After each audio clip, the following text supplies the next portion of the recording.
right. We'll just give it a minute or so to have people join.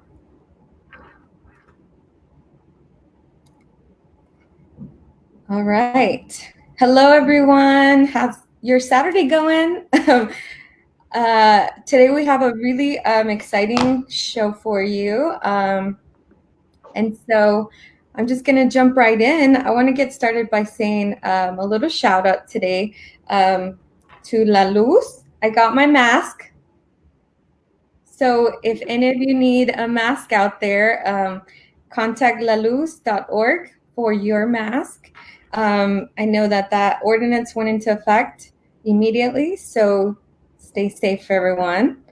And if you want to share this watch party to stream our friend and our special guest, you can do watch party and just share it on your news feed.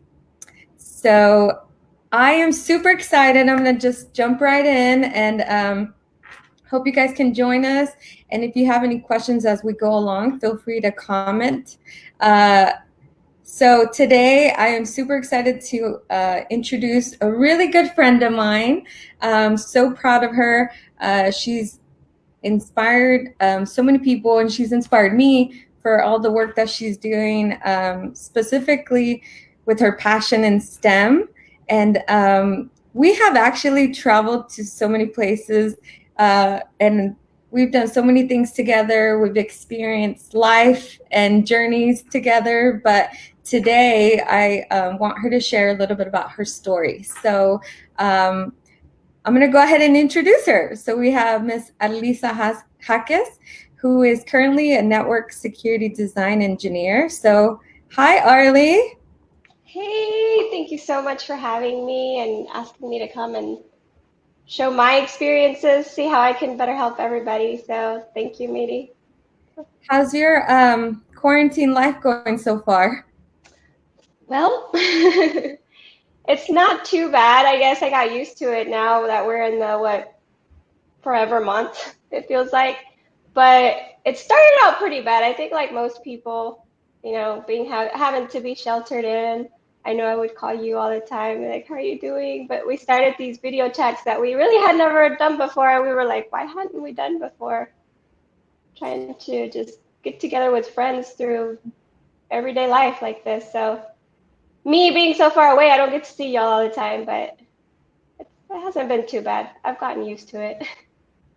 Yeah, and I think it definitely has changed our way of communication. So this will allow us a little opportunity to connect. I know I was used to just driving down to Dallas to see Arly, and we'd just meet up for trips. So now we get to do virtual trips. So Yeah. So today we're going to our trips for sure. I know. I'd rather be somewhere on the beach right now. Yes, exactly. Well, so for today, I kind of wanted to start by having a discussion on your experiences and share a little bit with everyone about, yourself, and then lead into your current role and some really fun projects that you've been doing. So I'm just going to just kick us off with asking you to tell us a little bit about where you grew up and where your family's from, your parents. Just tell us a little bit about yourself, Arly. Yeah, so my parents are from Chihuahua, Mexico. My dad's from Delicias, Chihuahua. My mom's from Juarez. Of course, I grew up in Oklahoma City. I was born and raised in Oklahoma City, South Oklahoma City to be specific. So I have quite the humble beginnings. Growing up, I guess Southwest 13th in Oklahoma City, if anybody's familiar with the area, it was probably very, I guess back then it was low income. I grew up with all kinds of people, gang members. That was kind of part of my upbringing, and I don't know. I'm thankful for it because it kind of taught me the street life, and it taught me how to, become try to get yourself to get out of the environment that you live in, because when you're in something and you know something, that's kind of how you want to be. So I will admit, for my initial part of my life, I was one of the ones that was like, I'm gonna be a chola. That was what I saw. I was young. I was 10. I was 11. That's my neighbors were awesome. They were all in gangs, but I didn't have trouble with them, and I didn't get to see anything outside of of being in that environment until I got into school, which thankfully I did have parents that, you know, always instilled in us, me and my sister, to um, go higher in education, to try to better ourselves every day in whatever way we could, and they try to teach us as much as possible from that area. So, Yeah. yep, that's my upbringing is South Oklahoma City. South Side. Shout South out side, that's to right. the South Side. Yep. I think you said something really important, which is, we we have to just embrace our surroundings, and the environment that you are brought up in doesn't determine, what you want to do in life. But I think I was one of those too. We were all like, into We were that. all in the same head. Yeah, yeah, and you just kind of learn how to deal with it. I don't think it's anything out of the ordinary once you've been in it your whole life, and it's just part of, survival, what you do to get through it. Um, so tell us a little bit about what schools you attended, high schools, and then what colleges that led you into.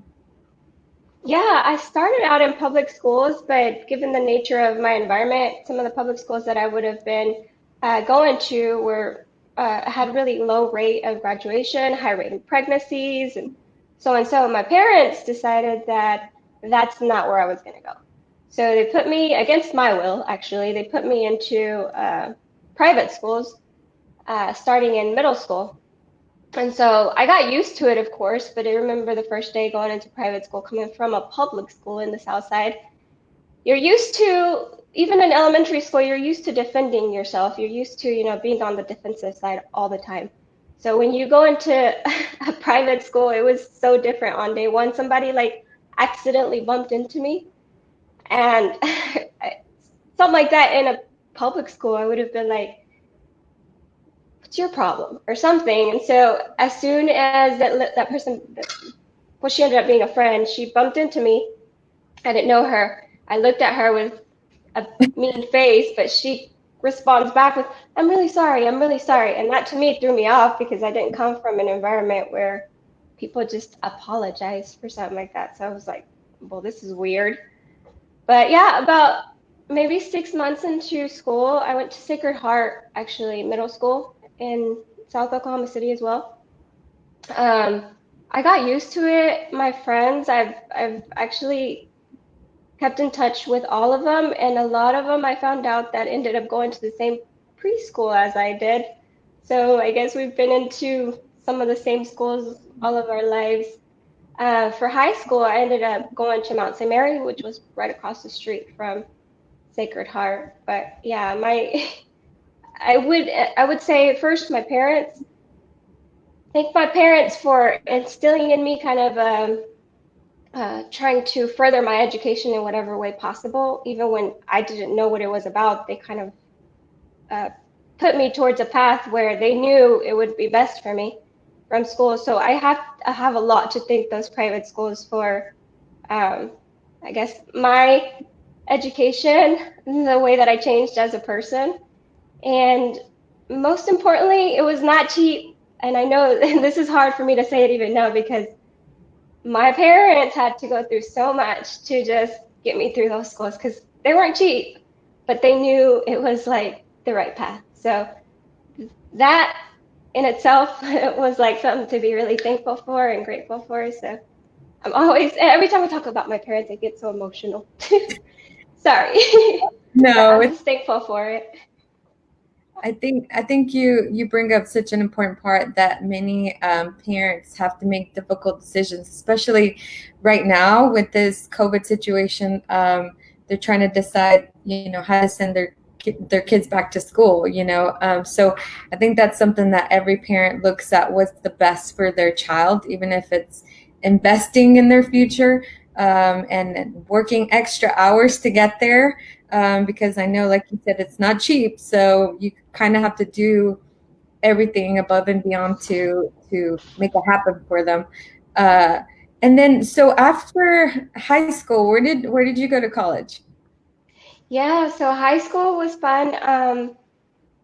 To be honest with you, I didn't prepare for college till I got into like junior because, and I was kind of late because you have a lot of kids in these schools like Mount St. Mary's that, their parents start taking them on campus trips like their freshman year. Yep. And I would hear all these kids talking about schools like Boston and all these other schools that I was like, why would you want to leave the state? Why wouldn't you just go to OU? Like, what? I didn't get it.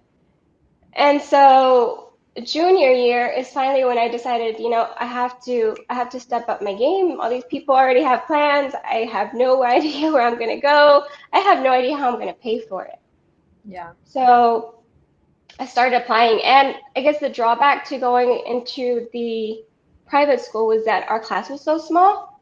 So Mm. even though I was like number 12 out of a group, I was still not in the top 10 just because of how small our class was. I think I graduated with like a class of 56, I think. 58 or 56 is really small.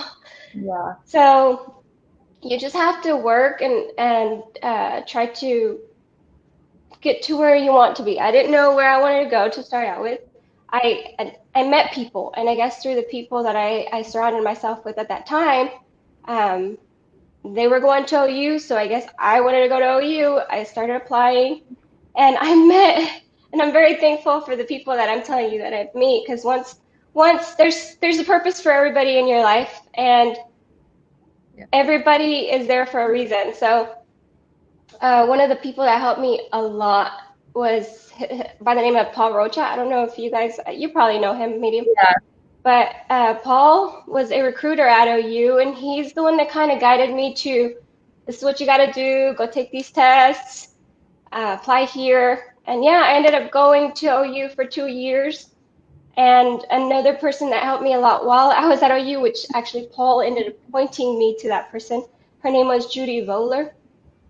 She actually was the financial aid uh, director at OU, but she gave me a job, so I worked at OU while I was there. So all these little things that just, they came together to kind of help me get to where I want to go. And I didn't know what I wanted to do. So when I first started, I knew one thing. I knew I wanted to travel. I don't know where I got that idea from. I think I always say I got it from this advertisement on a commercial on the TV, and it was this girl with her suitcase just walking around the airports, like running from one side to the other. So I knew I wanted to travel, and the thing that I found closest to that was international business. Mm. And so I kept telling everybody, I'm going to go and do international business. And I was in high school when I told people, yeah, I'm going to do international business. Hi, Kristen. She's saying hello. um, yeah, She also, and she also said that Paul's back in Norman. oh, awesome. Wow.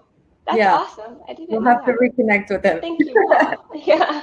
I'm always thankful for people like them. Um, yeah, I was in high school. I was always really good at math. So one of my math teachers was like, you need to go into engineering. I was like, who do you think I am? Albert Einstein? That was my exact words because I didn't know what engineering was back then. And I really, honestly, I heard the word and I was like, that sounds like you have to invent something. And I don't think I can invent anything. So he was like, no, you gotta try it. You're really good at math. Like, I think you have, no, I want to do international business. And so, of course, being stubborn as I am, I ended up doing, or declaring my major as international business when I first went into OU. And after my first semester, I ended up testing out of all the math classes, so I didn't have any math. during my first year at OU. And yeah, so I got bored, essentially. I know. So whenever I don't know how I met some girls that were talking about projects that engineering people were doing, and I was just listening to the projects that they were talking about, and I was like, that sounds interesting. Maybe I should try it. So that was the first sign where I was like, ding, ding, ding, ding. Maybe I should have listened to my math teacher and gone into engineering. So um, that was the first one. But then later, I asked some of the people that I had met were having trouble with math, and I'm like, oh, I'll take your class. And at OU, I don't know if you guys are familiar with the classes, but you could have a class of like 500 people. Instructors aren't going to know you. So I walked into the class and I said, you know, I can help. I can help some of these students with their math because, again, my instructor at high school, he taught us in such a way that we could see math. I attribute a lot of my math skills to him because he taught math in such a way that you could see it in the real world kind of examples. And so I went and I started tutoring, helping others with their math. And then I contacted Paul and I was like, Paul, I think I'm going to change my major. And we were already like 1 year into um, the whole freshman year. So of course, Paul was like, are you sure about that? That's like going backwards. You're going to have to start over. And even though you tested out of math and business, you probably won't test out of math and engineering. It's like, yeah, but I don't like the class I'm taking. It wasn't for me, I guess. And he's like, okay, well, Paul helped me out, and he got me in contact with the dean of the engineering college, and we just went from there. Got into industrial engineering was my major at OU, and after my first year, sorry, and I'm talking so much. Stop No. me whenever you want. After my first year into the, I guess, the first semester into the engineering curriculum, I I had a scholarship that I used at OU, which was like for Hispanics nationwide scholarship, and they gave 500 scholarships to people around the nation. They asked us to submit an essay kind of to discuss some of our experiences in life and just different things that growing up as a Latina kind of thing. And I ended up writing an essay, and didn't little did I know they were wanted an essay because they wanted to choose at least 20 of us from that specific group of scholars to go to Washington D.C. and attend the conference that they had on an annual basis. And so I got selected as one of the 20 people that got to go to DC for that conference. But in addition to that, my essay, I don't know why, but my essay was the one that got selected as the keynote speaker for the conference. So I ended up speaking in DC. I had, I think it was an audience of like 600 people, politicians and people from all around the world. But through there, I was put in contact with, or somebody from some of the internships that I ended up getting offers through came out of came out of there. So I guess engineering has really like opened up a lot of doors in a sense, but some of the I got an email and I was working, it was my second year at OU. I was working through at the financial aid office with Judy, and I got an email from a company called Lockheed Martin. And back then I didn't Oh, even know who Lockheed. just a little company. Yeah, I didn't know who they were. And I look back and I told my manager back then, Judy, I was like, Judy, I just got this email from somebody at a company called Lockheed Martin, and they are asking me if I want an internship, but it's in Texas. And she was like, what? And I'm like, yeah, some company. I looked it up. Of course, being an engineer, industrial engineer. I wanted to work more in a like makeup facility or some kind of manufacturing facility that had more to do with females. When I look the company up, I see it's all like aerospace and defense stuff, and I'm like, I don't, I don't want to do that. And Judy was like, I don't care what you say, you can't say no to this. You're going.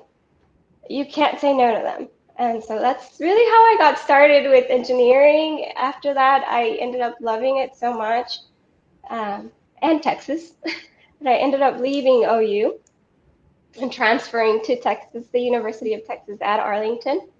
That was hard because, of course, life is way different. But at the same time, I had the opportunity to work year round with engineering companies like Bell Helicopter, Lockheed Martin, and do different things because just the proximity of all these companies to the university here. So it was a hard move.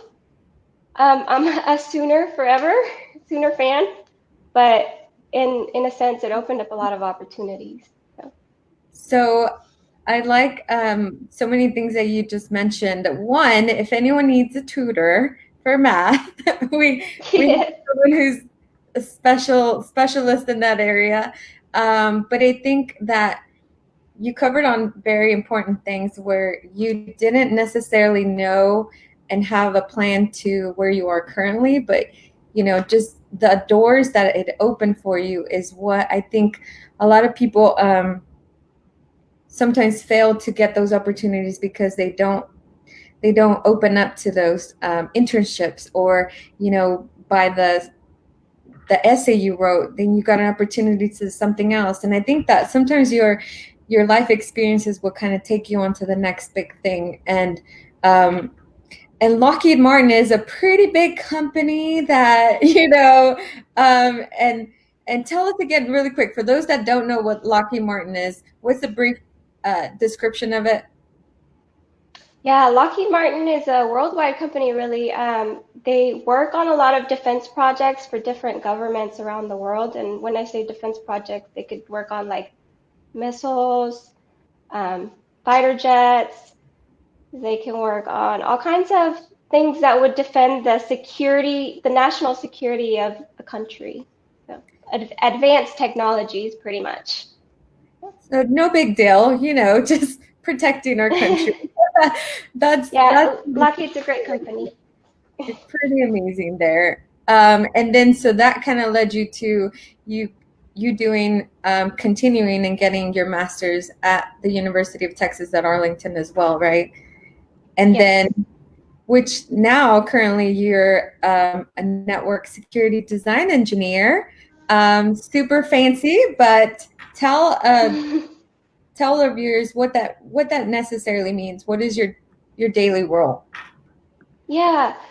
So yeah, about that. So let me, I guess, back up a little bit and talk about how I got into that because industrial engineering has nothing to do with network security design at all. So yeah, my bachelor's is in industrial engineering, and I ended up getting a master's in systems engineering with an emphasis on the security side. Again, I never worked as an industrial engineer, even though that's what I went to school for. So once I got to Lockheed Martin was through even the different internships that I did with other defense contractors besides Lockheed, it was always kind of systems engineering work.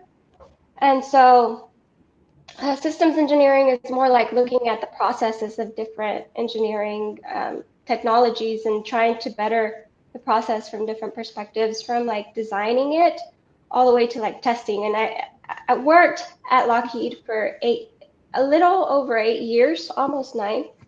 I'm not there anymore, but throughout those 8 years, you have the opportunity to experience the different, I guess, life cycle of a product that you're building from, we have to start with building this. So what is it that the customer wants, and try to design the requirements for it to actually putting it into work and seeing it come together as a piece. Once it's together from whatever it is, software and actual product, you test it.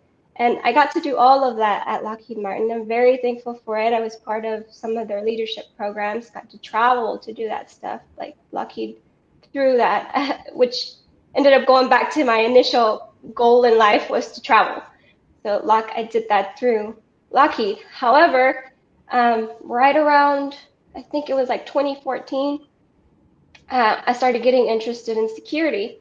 And the security side of things was just growing so much, especially right now, it's probably one of the careers that has the most opportunity just because um, cybersecurity from a system side. So you get all these hacks on a daily basis. You see them on TV all the time, breaches here, breaches there. And so I knew it was going to take off, and part of the leadership program that I went through allowed me to kind of um, get into that world. And and I've been part of the cybersecurity side of things for like quite a few years now, since 2015. And yeah, this new role that I got, the network security design engineer, is actually with Verizon. I just started with Verizon earlier this year, so I don't even have 6 months with them, but it's an awesome opportunity. I'm actually working more projects that are driving technologies of the future, like 5G. Um, we don't, some companies, I'm not going to say who, but they already have 5G out there, of course, but we're designing it in a certain way to allow technologies that haven't even been invented yet to use the to have the capability to use like the 5G stuff. So it's new technologies as well as old technologies and applications or systems that I'm looking at. Some of the products that the company right now has, you get to look at the architectures of it and say, how can I help? And it's been a challenge, and I like it because I went from working 8 years at a company where the product, for me at least, it was the same. I became an expert. I had a few opportunities to kind of do technical lead work with them, to a new company where the challenges are like, well, it's not just focused on one, it's all these different products that we have to look at and different architectures that you have to look at. And you have to really think about, how do I protect this? What would the bad guys do? Kind of, you always have to think about what would the bad guys do? What are they thinking? Like, how can they get into my network?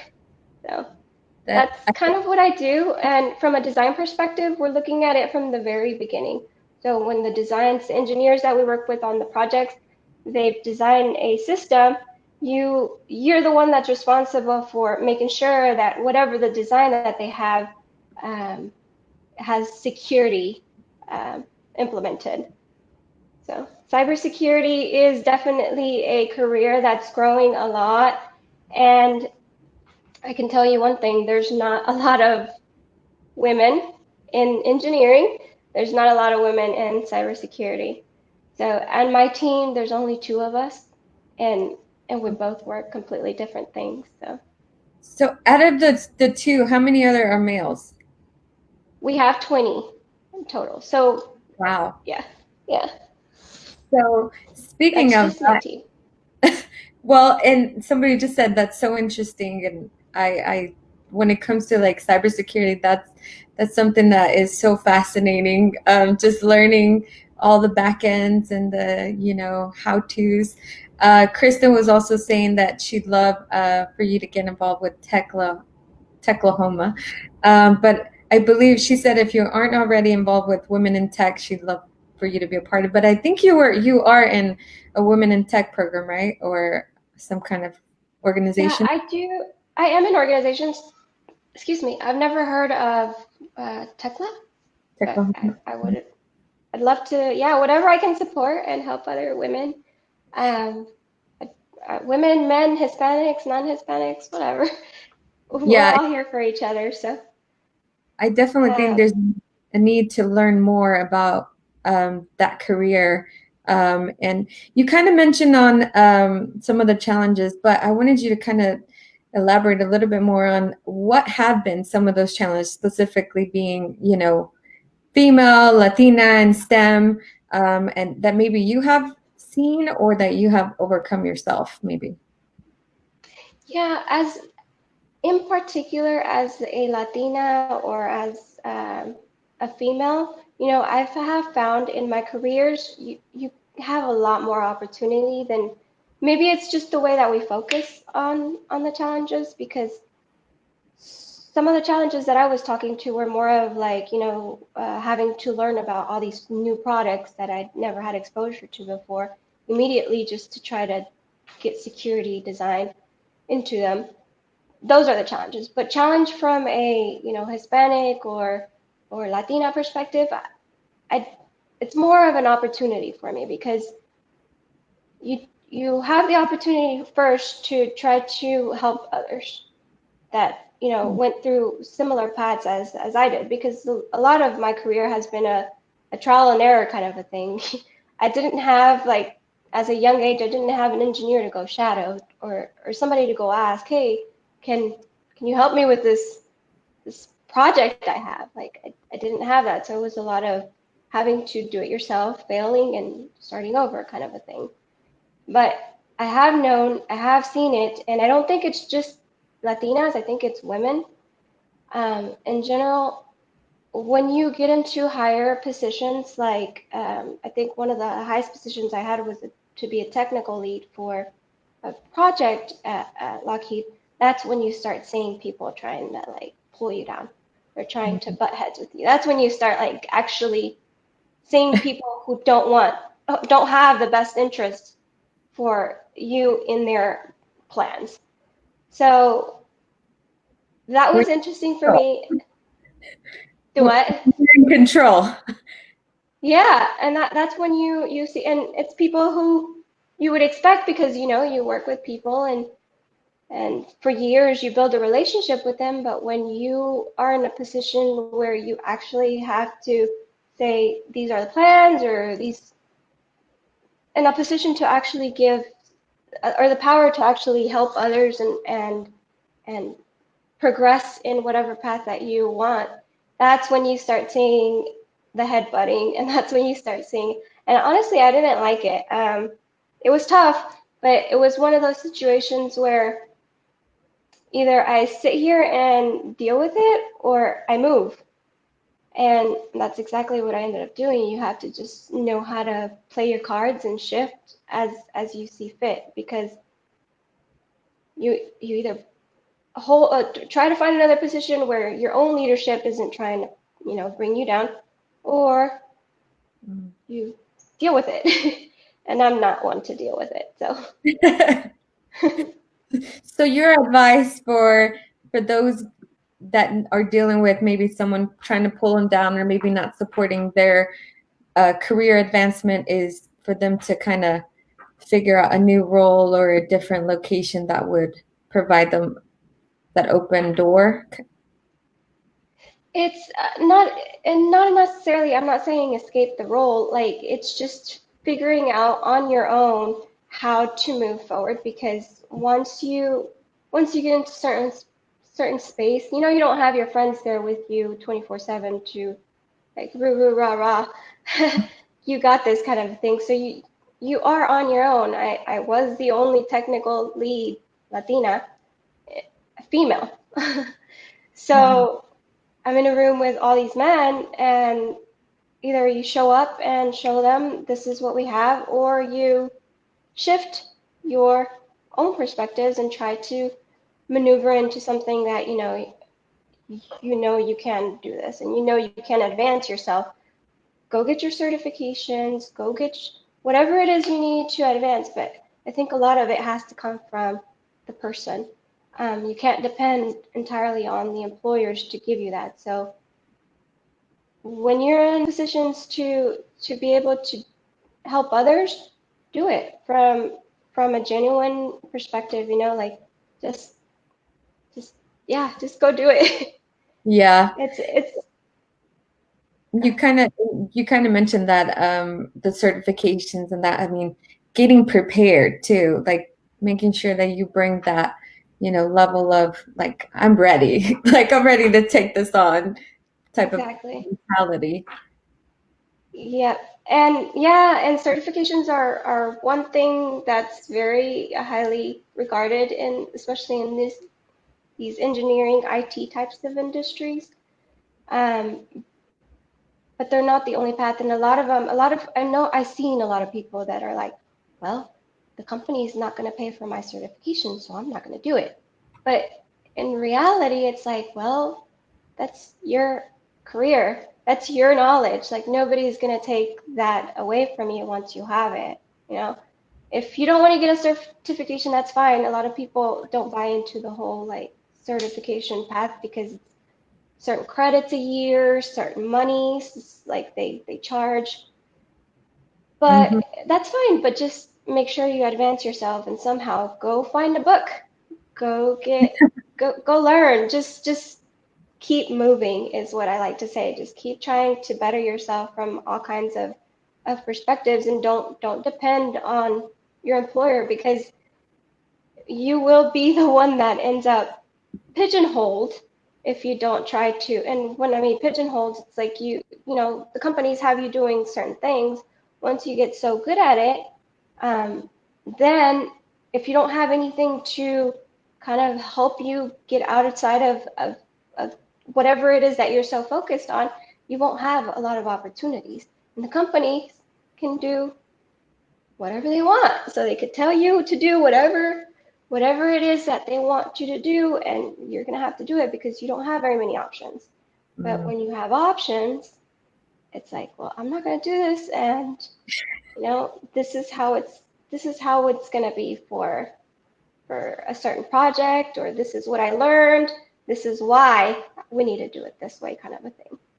Um, in my Yeah. case, I was ready. I was a technical lead for something that I got so much experience with, but when you take a lot of that stuff as maybe just as not as a technical lead, but as a regular engineer, if you take it and you try to apply it to other companies, you don't really get the yes, come to our company kind of thing because your experience was only based on one little thing that you learned at this other place.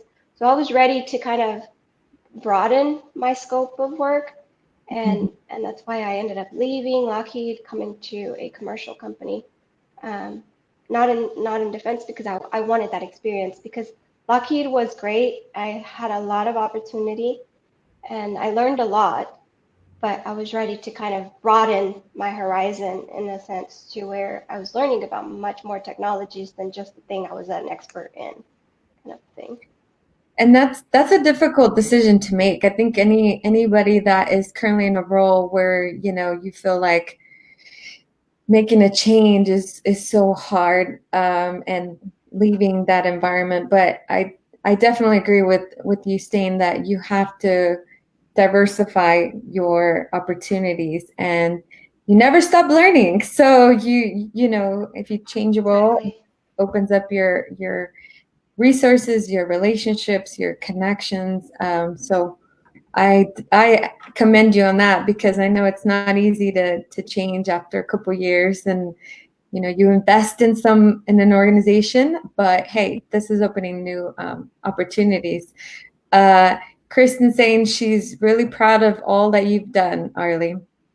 Thank Uh, you, Kristen. she's awesome. And I was reading recently on just an article on sway.com. It's like a STEM focused article, and they were saying that we need to encourage girls from all backgrounds to consider STEM career paths um, as early as possible. So I know that you mentioned that you didn't necessarily have that idea when you were young, but for some of these younger girls that are out there, what would you say to them to open their eyes to STEM? Don't be afraid. Like I know I got it a lot actually when I first started telling people in my family or immediate close family, immediate friends. I started saying, "Well, I changed my major into engineering," and I got a lot of that's for guys. That's for guys. Like you're not gonna have a lot of opportunity, but it's totally opposite, especially. Um, I think especially as a minority, as a female, you have the opportunity to not only advance your own career in a way that, you get through these tracks in life that help you better your family for your future for your family, but you also get the opportunity to help other students. And here in Texas, it's quite different from Oklahoma, I've noticed, because I have gone into high schools, I've gone into different, I guess, community service kind of events, and I've noticed they they don't. In Oklahoma, growing up, it was really, I guess, rare to see a school where a lot of the focus was in tech, and at least not in my schools, and not anywhere near the South Side. Yeah. But here in Texas, you go to these schools and you're talking to like sixth graders, and even the young little girls, they're like, "Oh, so what's a solar panel?" Or they're asking me questions about solar panels. And I'm sitting there like, wow, like if I would have had this opportunity when I was, in their shoes and at their age, this would have changed a lot. And I think it's honestly what I feel like our community back in Oklahoma City needs is more exposure, because the pure thought that engineering is the guy's job is it's completely wrong. It's not. You don't. All you need is a brain. You don't need to use your muscles. You don't need to pick anything up. So really, we all have brains.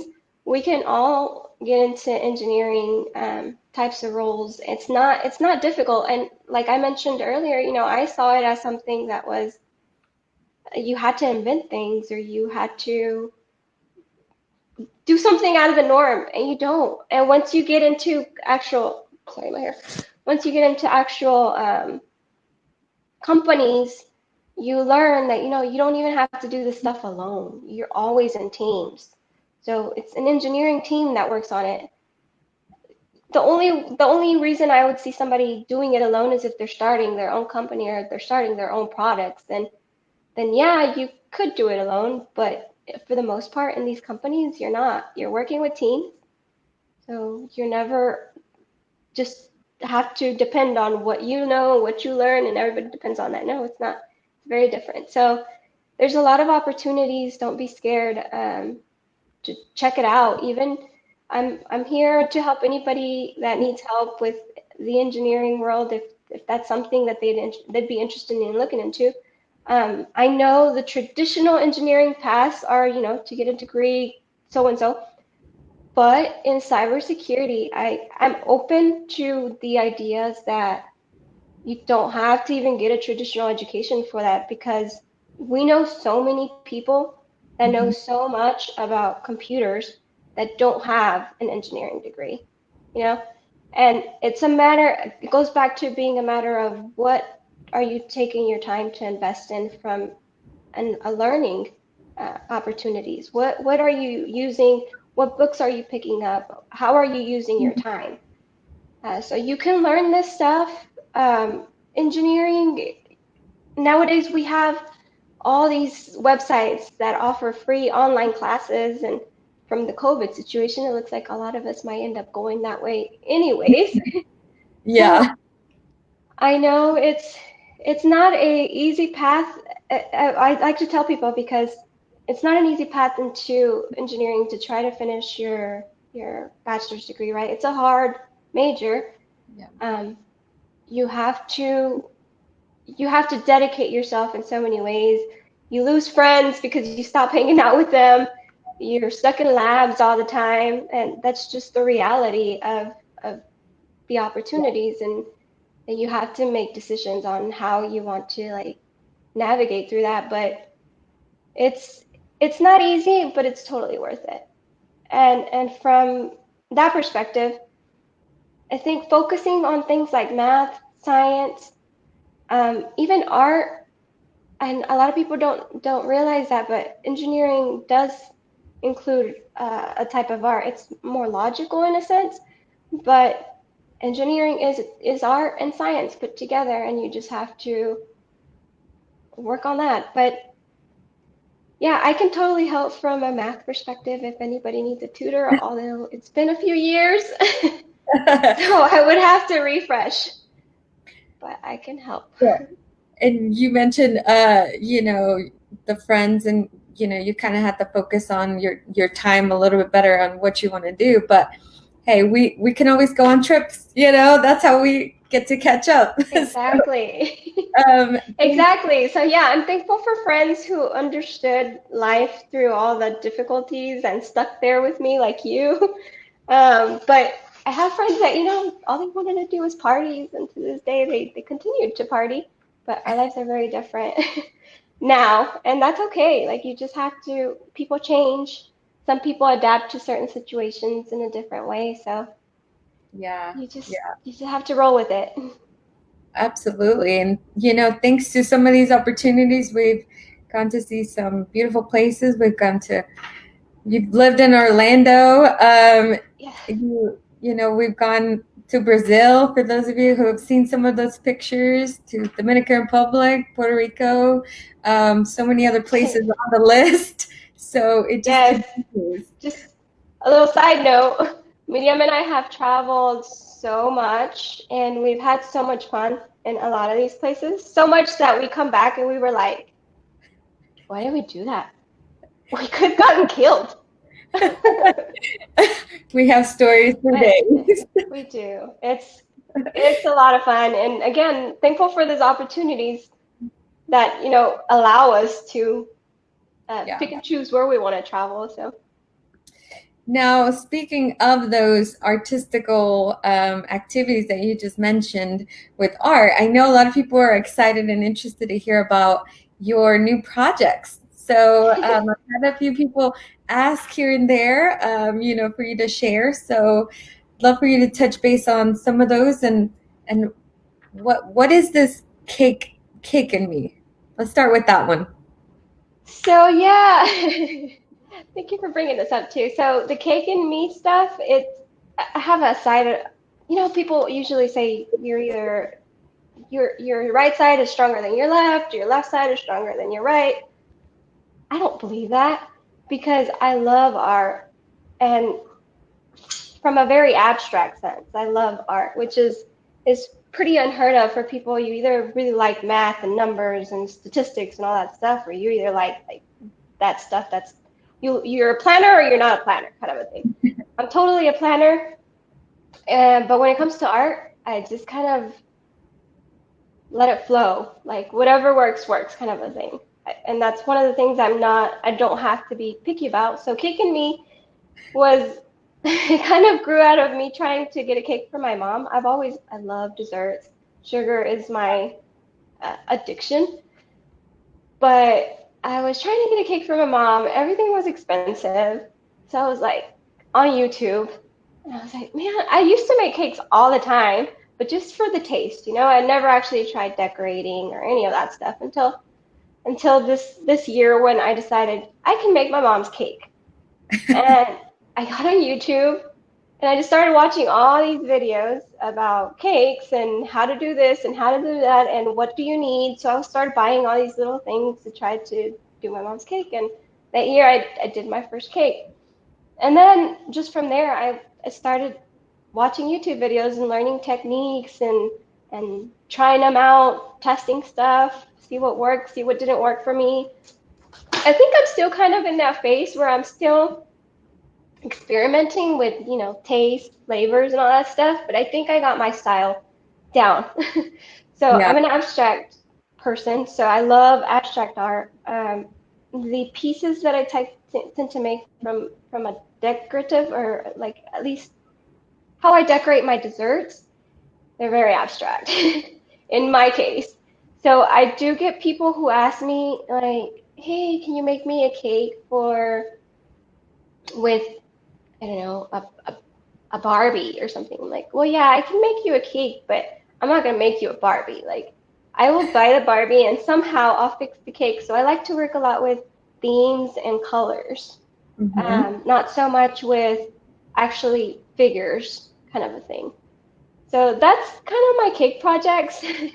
Thankful that a lot of my friends and family have just enjoyed my cakes and I'm still trying to better myself every day from that perspective. I don't know everything about cakes yet. I know how to bake, decorate, how to stabilize a cake right now, but I'm trying to do things to just more than just, single layers. I want to get into the wedding stuff, but it's hard finding like a couple that is willing to have a very abstract cake.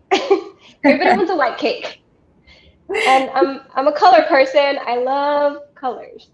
Yeah. So yeah, definitely uh, definitely something that go ahead. I was gonna say I remember so Arlie made a cake for my niece that was like a unicorn theme, and it was so pretty and it was so much color and beautiful. So I'll have to share those pictures with y'all at some point. But I think that is kind of your style, like the different, just colorful, and that picture that she has in the background is one of her pieces Oh there. yeah. So if you guys want to get an idea of what that looks like, that's the type of art that Arlie kind of does on her spare time, whenever she's Yeah. ready for That art. was a that piece right there. I'm still working on it, so that's kind of a work in progress. But that was kind of a COVID therapy. Yeah. It's really big, but I did work on it through this COVID situation, and I'm still working on it. I still have to put frames around it and all that stuff. But yeah, for my place and my mom, some of the stuff that my mom lets me decorate, I typically go abstract. So I like geometric figures. I like just abstract in a sense of everything's a mess kind of looking thing, or flowers. So those are Yeah. my three things. Now you had a few pieces that you were going to be able to show, right? That you had next to you, right? Oh yeah, I do. And Good.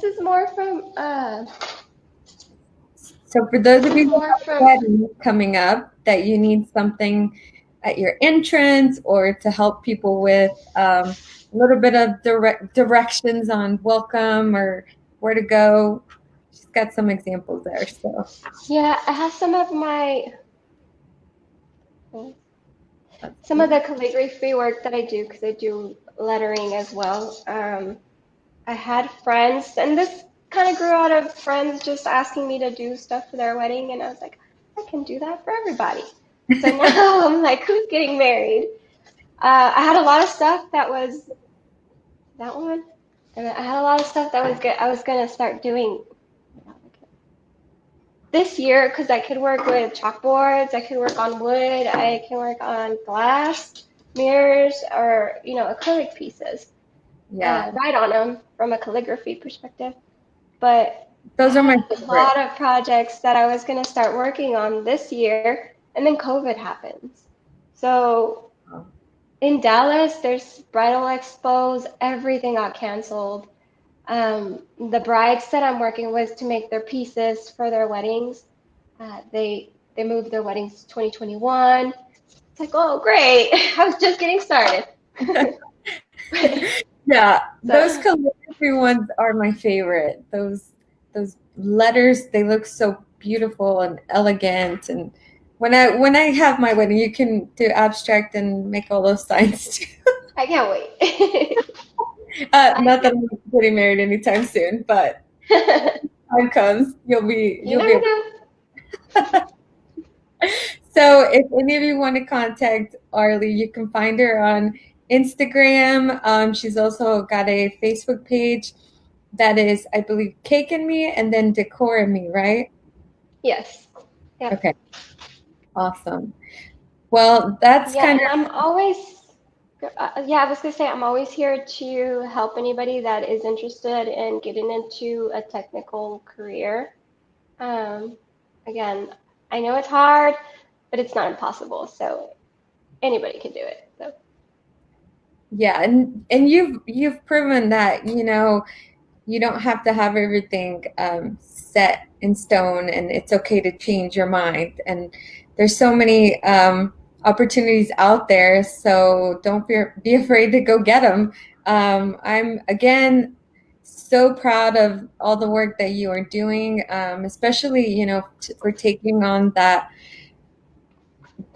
career of engineering. I mean, I think many of us were probably intimidated at some point in our lives to take on, you know, for me, even engineering, the word probably scared me. So just because I thought, that seems like a lot of math. And I think that really getting down to talking to someone about what that opportunity could look like can make a big difference in anyone's life. So again, thank you for sharing your story and a little bit about how you got where you are today. But I kind of want to start wrapping this up and ask you if there's any last comments or thoughts that you want to leave with our viewers today.